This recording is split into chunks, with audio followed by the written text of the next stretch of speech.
Hello बच्चों, ध्यान से सोचो। कहाँ जाना है? बहुत दूर जाना है।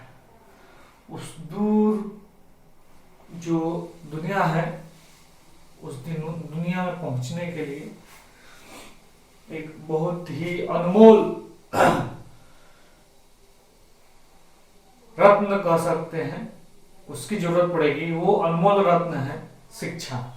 ठीक है, तो शिक्षा वही ढंग से ग्रहण करें और उसके बाद उस अनमोल रत्न को पाने के लिए तैयार है। यानी कि अनमोल रत्न यानी कि आपका भविष्य। ठीक है, आपका भविष्य किस पर टिका हुआ है? तो आपका भविष्य आपके अच्छी शिक्षण और अच्छी शिक्षा पर टिका हुआ है। शिक्षा अच्छी ग्रहण करने का प्रयास करें अच्छे तरीके से। चलिए, हम लोग क्वेश्चन नंबर 4 तक कर लिए थे एक्सरसाइज 3.1 का। अब हम लोग आज जो करने जा रहे हैं क्वेश्चन नंबर 5 आप लोग के लिए था और किसी का कमेंट नहीं था, कोई दिक्कत नहीं, कर लिए होंगे। उम्मीद करते हैं आप लोग अच्छे पढ़ने वाले बच्चे हैं और इसलिए आज जो क्वेश्चन नंबर 6 को से लेकर आए हैं, आज इसको एक्सरसाइज को कंप्लीट कर लिया जाएगा। चलिए देखते हैं क्वेश्चन नंबर 6 क्या कह रहा है। इसमें क्या कह रहा है देख लीजिए। पहला क्वेश्चन, इसमें 3 क्वेश्चन दिए हैं। इसमें सबसे पहला क्वेश्चन हम लोग लिख ले 4x 35 yz 15। हमें क्या करना है, इसमें xyz का मान निकालना है, यानी कि इसकी वैल्यू कितनी होगी ये बताना है। और एक और कंडीशन बोल दिया है, ये दोनों समान है। ठीक है, यदि कोई दो मैट्रिक्स या अवयव यदि वो समान होंगे यानी कि इक्वल होंगे, समान होंगे यानी कि वो क्या होंगे, यदि वो इक्वल होंगे, इक्वल मैट्रिक्स होंगे यानी कि समान अवयव होंगे, तो उनके संगत अवयव, संगत अवयव को कहते हैं, बात क्लियर कर लीजिएगा, संगत अवयव यानी कि करस्पॉन्डिंग एंगल्स, करस्पॉन्डिंग एलिमेंट्स कह सकते हैं, अंग्रेजी वाले समझ लें। संगत अवयव या फिर करस्पॉन्डिंग जो एलिमेंट्स होंगे वो इक्वल होंगे। क्या होंगे? वो इक्वल होंगे यानी कि बराबर होंगे। इसलिए हम आसानी से लिख सकते हैं, क्या लिख सकते हैं, इसमें तो कोई दिक्कत ही नहीं है। इसका संगत अवयव क्या होगा? y होगा, यानी कि y की वैल्यू हमें सबसे मिल गई। y की वैल्यू कितनी हो गई? y, यानी कि इसका करस्पॉन्डिंग जो एलिमेंट 4 का y होगा। ऐसे ही करस्पॉन्डिंग जो एलिमेंट होगा या कह सकते हैं संगत जो अवयव होंगे वो क्या होंगे? 3 किसके इक्वल हो जाएगा? z के। तो z की वैल्यू कितनी हो गई? 3। ऐसे ही ये जो x है किसके मतलब कि संगत अवयव के बराबर है, तो x बराबर 1। इस प्रकार से हमने क्या निकाल लिया? x, y और z हमने निकाल लिया। ठीक है, तो हमारा क्वेश्चन नंबर 6 का पहला क्वेश्चन हम लोग कर लिए। चलिए अब आते हैं क्वेश्चन नंबर किस पर? सेकंड पर। नोट कर लीजिएगा पुश करके। अब आते हैं हम लोग बहुत ही दमदार तरीके से आगे ऐसे ही बढ़ते रहेंगे और आप लोग का थोड़ा सपोर्ट मिलता जाए। देखिए आप लोग के लिए बहुत कुछ लेकर आने वाले हैं धीरे धीरे। बहुत कुछ क्या, ऐसे ही रेगुलर हम आपके लिए मेहनत करते रहेंगे। आप भी मेहनत करिए मेरे साथ साथ, आप भी आगे बढ़ेंगे, हम भी आगे बढ़ेंगे। दोनों लोग मिलकर एक नया इतिहास रचेंगे। डायलॉग हो गया या फिल्मी वाला हट। चलो आगे बढ़ते हैं। सेकंड, ऐसी बात नहीं है, आप पढ़िए, बस ढंग से पढ़िए, रेगुलर रहिए। अब आते हैं कौन सा वो x प्लस वाई और ये 5 प्लस जेड एक्स वाई दिया है और क्या दिया है 6 5 2 8। अब चलिए इसमें क्या करना है, ध्यान से सुनने का प्रयास करिए। ये है वही बात जो बोले पीछे वाले क्वेश्चन को करते समय हमने एक बात बोला था, करस्पॉन्डिंग एलिमेंट्स या फिर क्या बोले थे, संगत अवयव यानी कि जो संगत सदस्य होंगे, सदस्य लिखिए, कंफ्यूजन एकदम ना है। ठीक है, तो संगत सदस्य या उसके कॉरस्पॉन्डिंग एलिमेंट्स बराबर होंगे, इक्वल होंगे, तो भैया कौन सा लेंगे? ये x प्लस वाई किसके बराबर होगा? 6 के बराबर होगा। ये इक्वेशन 1 हो गया। 5 प्लस जेड किसके बराबर होगा? चलिए बाबू, किसके बराबर होगा? 5 के। तो चलिए अब इक्वेशन नंबर 2 ले लेते हैं। इस यहां से तो जेड की वैल्यू निकल जाएगी, सॉरी क्या जेड की वैल्यू निकल जाएगी आसानी से। तो भैया 5 से 5 अगर निकल जाएगा, ये इधर चला जाएगा, तो जेड की वैल्यू तो 0 हो गई भैया। हमें निकालना है, अब चलिए एक्स वाई की वैल्यू कितनी हो गई? 8। एक्स वाई की वैल्यू कितनी हो गई? 8। ये समीकरण 3 है। तो हमें मतलब भैया आप तो एक्स और वाई की वैल्यू हमें पता करनी है, ये दो समीकरण की सहायता से करना होगा। चलिए ये दो समीकरण हमें मिल गए। चलिए यहां से आपकी मर्जी, यहां से y की वैल्यू मान लेते हैं। 8y क्या हो जाएगा? x हो गया, ठीक है। इसको किसमें रख दो भैया? समीकरण पहले में रख दो, तो देखो तो क्या हो जाता है? x प्लस y की जगह पे कितना? 8y, x equal to 6। चलो कितना हो जाएगा? x स्क्वायर प्लस 8 बराबर, सॉरी रुको ऐसा कर लो, कई बच्चे कंफ्यूज भी हो जाते हैं, ठीक है। कंफ्यूजन में क्या लिया गया? एलसीएम लिया गया, यानी कि लसा लिया गया है। x लसा हो गया x इंटू 8 x स्क्वायर, और ये आपका 8 हो जाएगा, ये 6 हो गया। x square plus 8 equal to 6x, त्रिय गुणा क्रॉस मल्टीप्लाई कर दिया गया है। x square minus 6x plus कितना बाबू? 8 बराबर 0। अब चलो इसका भी हम लोग फैक्टर निकालते हैं। यहां मिटा रहे हैं भैया, इसको पुश करके जल्दी नोट कर लो ताकि हम आगे बताने के लिए तैयार हो जाएं। चलिए इसको मिटाते हैं, जल्दी से नोट कर लीजिए आप लोग पुश करके। चलिए अब हम आगे बढ़ते हैं। याद रखेंगे y इक्वल टू 8/, क्या लिए हैं? y की वैल्यू हम लोग 8/x लिए हैं, और z की वैल्यू 0 आ गई है। हमें अब सबसे पहले x की वैल्यू फाइंड करते हैं। x square minus 6x plus 8 बराबर 0 कितना हो जाएगा? तो थोड़ा इसको ध्यान देते हैं। 4 2 जा 8, यानी कि x स्क्वायर माइनस 4x अब प्लस 2x करेंगे तो कितना हो जाएगा? सॉरी रुक जा, माइनस 2x यहां पे करो, तब ना -4 कितना? -6 हो जाएगा। इतना तो समझ होगा आप लोग के लिए, क्लास 12th में है। अब इस पर ज्यादा हम डिस्कस नहीं करते हैं, और सीधे इसमें से x का मान लेंगे। तो x -4 -2, x -4 बराबर 0, x -4 और ये हो जाएगा x -2 बराबर 0। बारी बारी जो है इसको हम क्या कर दिए, x बराबर 4 या x बराबर 2, यानी कि x की वैल्यू 2 आ रही है। x की वैल्यू 4 और ये x की वैल्यू 2, दोनों को लिया जा सकता है, ठीक है। यानी कि हमारा जो y का मान होगा, किसका मान होगा? यहाँ पे जगह बचा है, क्यों छोड़ेंगे? y का मान कितना होगा? y equal to 8/x। तो दोनों परिस्थितियों को रख सकते हैं।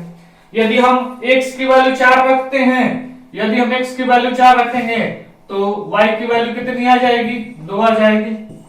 यदि x की वैल्यू 4 तो y की वैल्यू कितनी हो जाएगी? 2 आ जाएगी यहाँ पे।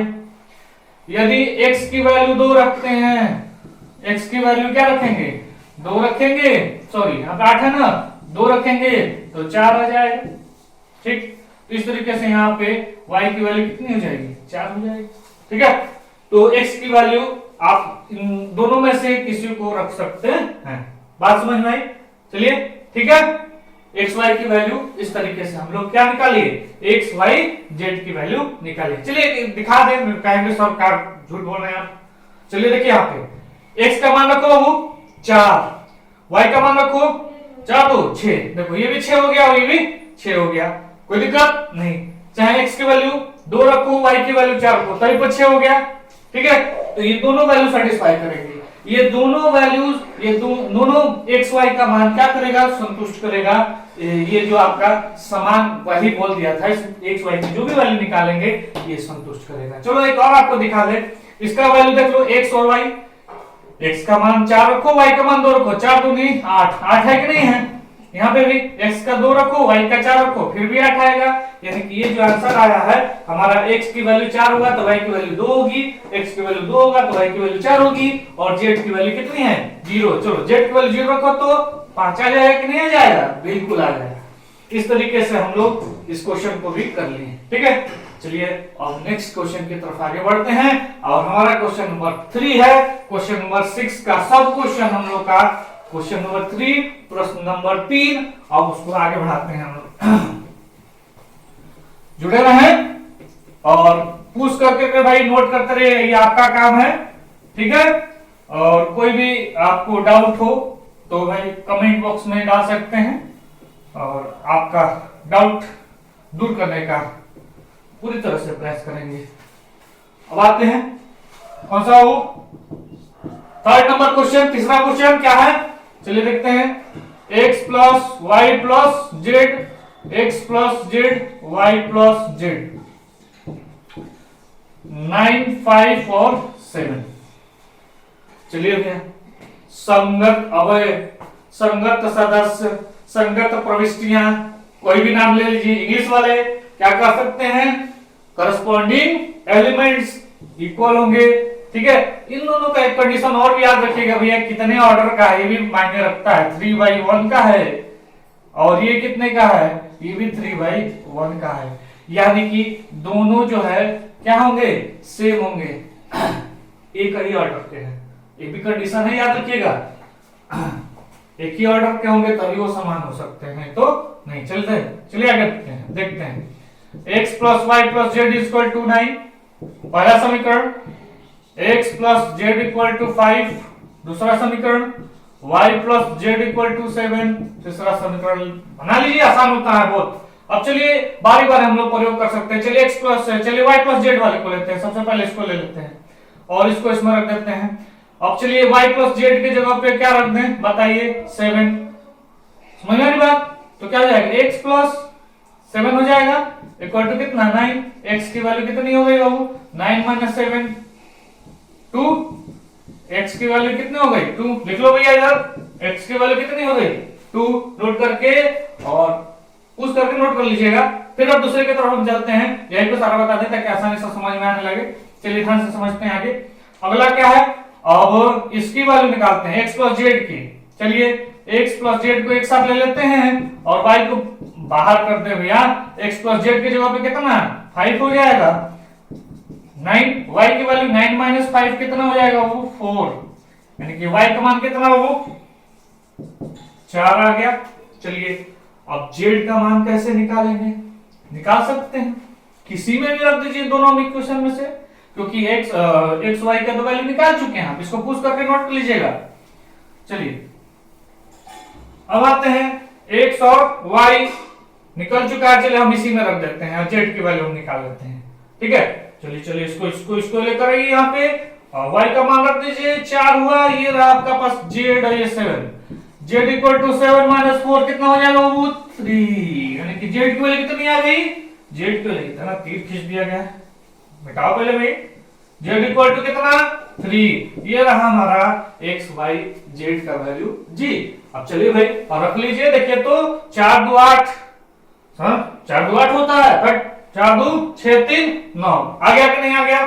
चलो x प्लस जेड, 3 2 5 हो गया, y plus Z, y plus 4 3 कितना हो गया, 7। हमारा भैया एकदम सही बोला है, क्वेश्चन में पहले बोल के रख दिया था कि दोनों जो है समान है, दोनों इक्वल है, क्या मैट्रिक्स, यानी कि अवयव दोनों क्या है, समान है, मैट्रिक्स दोनों इक्वल है।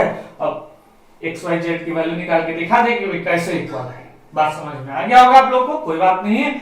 अब जो है अगले क्वेश्चन की तरफ आगे बढ़ते हैं।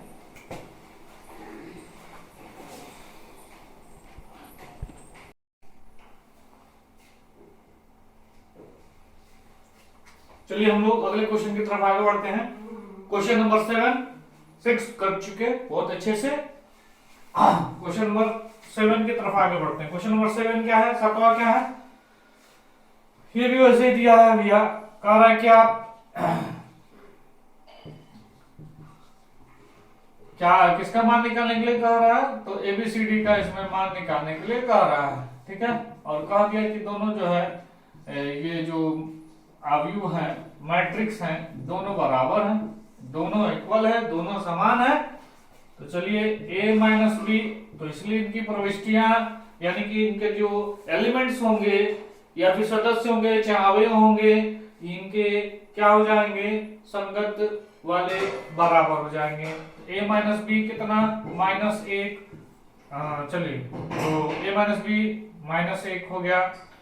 चलिए और अगला लिखते हैं 2a प्लस सी कितना हो गया 5 हो गया। समीकरण लिखते हैं, चलिए आसान रहेगा। 2a माइनस बी कितना हो जाएगा 0 के इक्वल।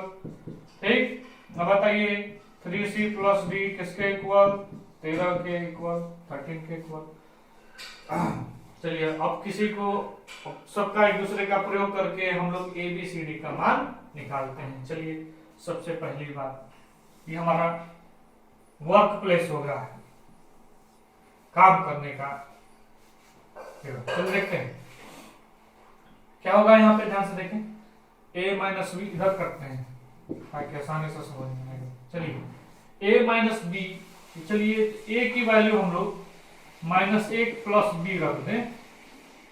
ठीक है, इस a के मान को हम किसी में रख, चाहे इसमें रख लो चाहे इसमें रख लो, किसी एक की वैल्यू हम लोग निकाल लेंगे आसानी से। चलिए इसमें रखते हैं a का मान दूसरे में, किसमें दूसरे समीकरण में इसका मान रखते हैं। तो रखिए तो भैया 2 -1 प्लस बी, ठीक, प्लस सी बराबर कितना 5, तो -2 और -2b,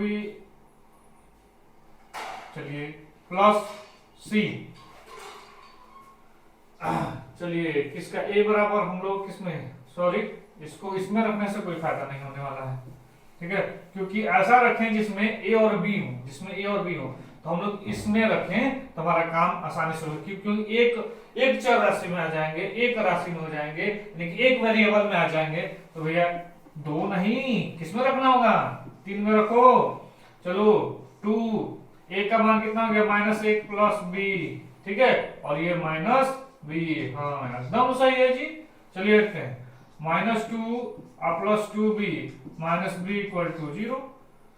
अब यहाँ -2 प्लस b इक्वल टू 0, यानी कि b की वैल्यू कितनी आ गई 2 आ गई। जब b की वैल्यू आ गई भैया तो a की वैल्यू भी आसानी से निकाल लेंगे, -1 और प्लस 2, यानी कि हमारा आंसर a का मान कितना 1 आया और b का मान 2 आ गया। चलिए हमारे दो वैल्यूज आ गए, दो चर राशियों के जो चर हैं उनका मान निकाल लिया हम लोग, यानी कि दो वेरिएबल्स के हम लोग मान निकाल लिए। a की वैल्यू 1 आया, b की वैल्यू 2 आया। चलिए अब हमें c और d का रिलेशन देखना है। चलिए अब c भी का आप भी आसानी से निकाल सकते हैं। अब देखो a का मान हमें पता है, a का मान हमें पता है। चलो तो जरा, तो हम फिर a का मान किसमें रख लेते हैं, हम a के मान को किसमें रख देते हैं, क्वेश्चन नंबर समीकरण दूसरे में, इक्वेशन नंबर 2, a का मान 2 हो गया प्लस c बराबर 5, यानी कि 2 प्लस c बराबर 5, c बराबर 5 माइनस 2 कितना, c का मान कितना हो गया 2 हो गया, c का मान 2 हो गया।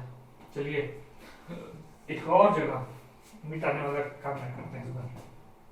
चलिए अब हम c का मान निकाल लिए, इस c के मान को अब इसमें रख डालो, यानी कि चौथे समीकरण में। तो 3 c का मान देखो भैया कितना है 3 प्लस d बराबर 13, d इक्वल टू 13 माइनस 9, यानी कि कितना 9 4 13, यानी कि d का भी मान कितना हो गया 4।